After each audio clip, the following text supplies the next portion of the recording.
In the year 2157, things on Earth are super cool. Thanks to technology, humans didn't mess up the planet. Instead, they made it awesome. All sorts of diseases have cures, and going to space is like a walk in the park for everyone. But here's the kicker. There's this poor guy named Max. He tries to fly somewhere and, oops, makes a huge mistake. Now he's stuck on a faraway planet filled with wild creatures. Back on Earth, life is incredible. No more worries about wars, hunger, or terrorism. Those problems are ancient history. Nature is thriving again, and medicine is so advanced that people hardly get sick. The younger generation is super brave and strong. They make exploring new planets part of their everyday routine. Enter Max, who's all into space adventures just for fun. His grandma gives him a call, wondering when he's coming back. Max has been away for 4 years, studying at university. Just when it's time for his final exams, he disappears into space. Grandma tells him to hurry back and call his worried dad. He's really stressing about Max's studies. Just as Maxim is about to call his father, a bunch of meteorites slam into his spaceship. He tries to control it, but it's no use. The spaceship gets wrecked and crash lands on a strange planet. Maxim grabs his belt and leaps out before the ship explodes into bits. To his surprise, the air on this planet is breathable, and the gravity feels just like Earth's. But now,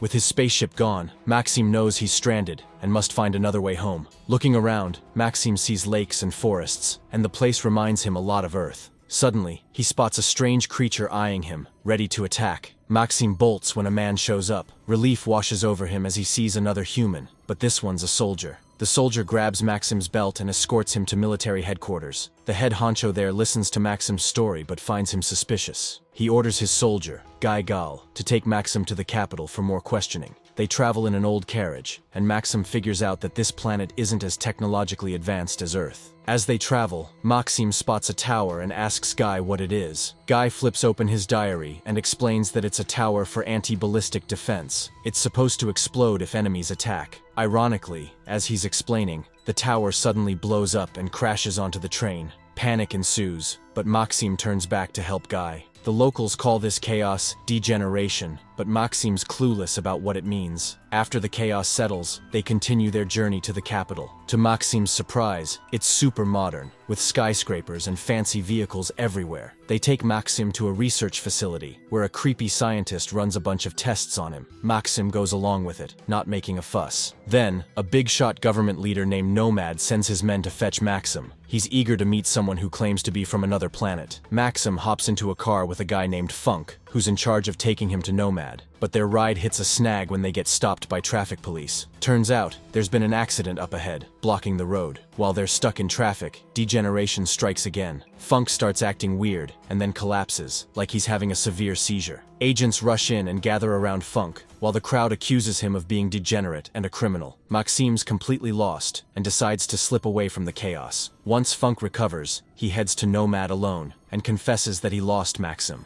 He blames the traffic and the heavy rain, but Nomad isn't buying any excuses. He gives Funk just 2 days to find Maxim, or else he's out of a job. With that, Nomad heads to an important meeting led by a group called the Unknown Fathers. They're a mysterious bunch. One of the fathers scrutinizes each agent, including Nomad, questioning his disappearance last week. Nomad smooth talks his way out of trouble, satisfying the father. Then it's Volder's turn, the head of the health department. The father praises Voldir, calling him the nation's eyes, ears, and armor. Back at the meeting, one of the fathers took down several men to uncover an important secret, but when he found it, he failed to protect it. The father labels him an alcoholic and a blabbermouth. In a swift punishment for his disobedience, the father coldly kills him, leaving the rest of the board members unfazed. They've witnessed the cruelty of the Unknown Fathers before. Meanwhile, Maxim finds himself among the locals, seeing the harsh reality of their lives. They lack proper clothing and struggle to get enough food. Despite the advanced technology at the research center, the public is still suffering. It's a scene reminiscent of Earth in the 20th century, where the poor starve while the rich live in luxury. Amidst the struggle, Maxim spots a beautiful girl in a small restaurant. Unable to resist, he joins her for a meal. His distinct personality and style make him stand out among the locals. As Maxim and Rada hit it off, a creepy guy at a nearby table keeps eyeing them.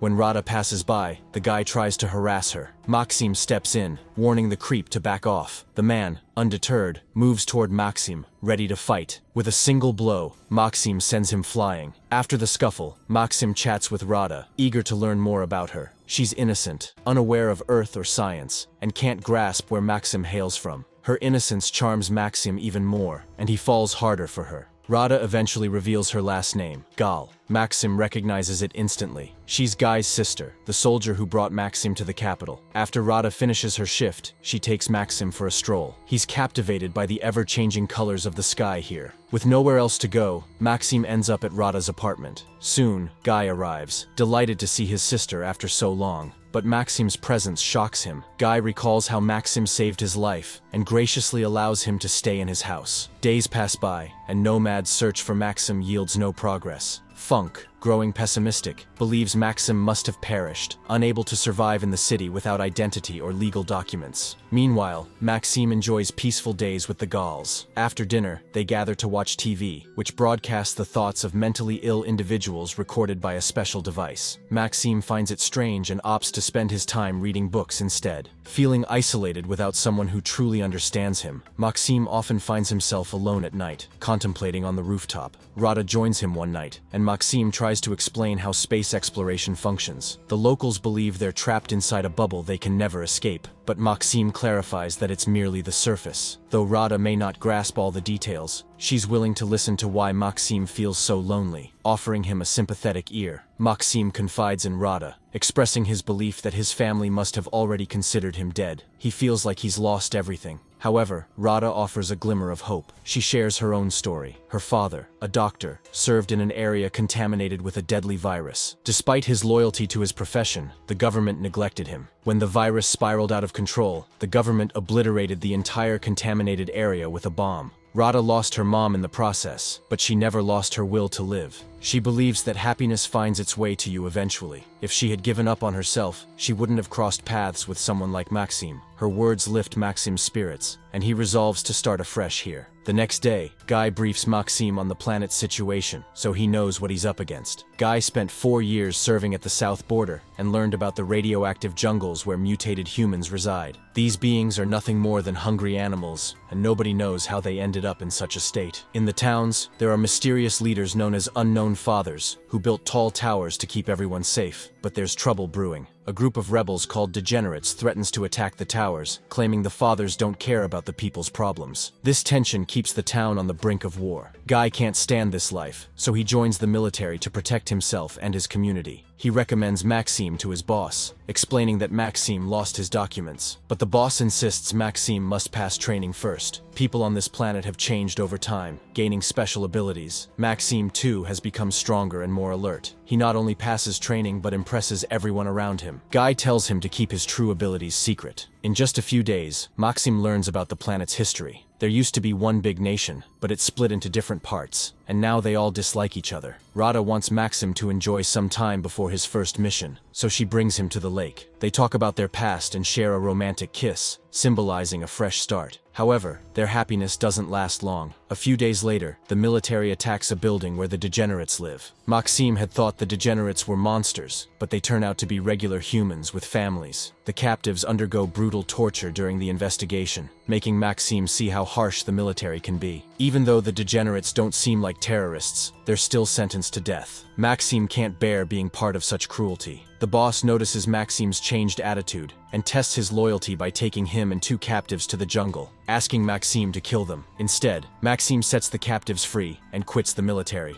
Enraged, the boss shoots Maxim multiple times. Meanwhile, the Unknown Fathers are planning a war. With 2 other nations already fighting, the Fathers see an opportunity to invade weaker nations. They've also eliminated many Degenerates to avoid interference. It's a dangerous time ahead. Unbeknownst to everyone, the Degenerates have gained a new, formidable ally in Maxim. His highly mutated body allowed him to survive the bullets, and his wounds are already on the mend. Encountering 4 Degenerates, they clarify they never intended to attack the town. They're merely defending themselves. Their goal is to dismantle the towers, as they don't offer protection, but instead release scheduled radiation every day, causing intense pain for people labeled as Degenerates. Some government officers are also Degenerates, yet they lack the courage to stand up for their rights. As the next degeneration occurs, Maxim uses his healing abilities to assist the Degenerates. Building trust, they join forces and launch an attack on the tower. Maxim employs bombs to destroy it. But tragically, 2 of his fellow team members lose their lives in this courageous attempt. Later, Maxim returns to Rada and Guy, revealing the details of his actions. Guy, however, believes fighting the government is futile with numerous towers impossible to destroy. Advising Maxim to take Rada and start anew in a distant land, their conversation is interrupted by a knock on the door.